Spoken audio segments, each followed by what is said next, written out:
வணக்கம் நண்பர்களே. நேற்று ஆர்சிபி பார்த்தீங்கன்னா ஒரு ஹிஸ்டாரிக்கல் வின் பண்ணியிருக்காங்க. பல மீம்ஸு, பல ட்ரோல்ஸு, பல ஸ்ட்ரகிளுக்கு அப்புறம் இதுக்கு முன்னாடி இந்த லெஜெண்டரி கேப்டன்ஸு, லெஜெண்டரி பிளேயர்ஸு யாராலையும் பண்ண முடியாத ஒரு புது கேப்டனை நம்பி ஒரு புது டீமை கொடுத்து அவங்க இப்படி வின் பண்ணது சாதாரண விஷயமே கிடையாது. பேக் டு பேக் வெற்றி.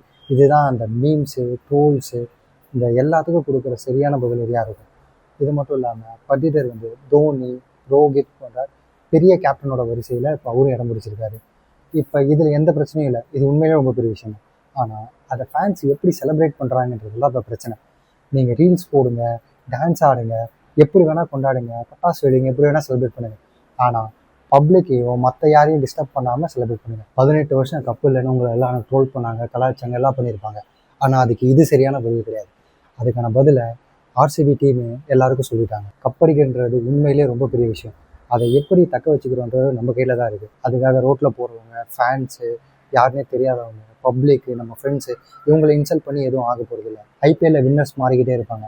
ஆனால் கிளாஸு தான் எப்பயுமே முக்கியம். நம்ம எப்பயுமே கிளாஸோடு இருக்கிறது தான் கெத்து. RCB deserve this cup.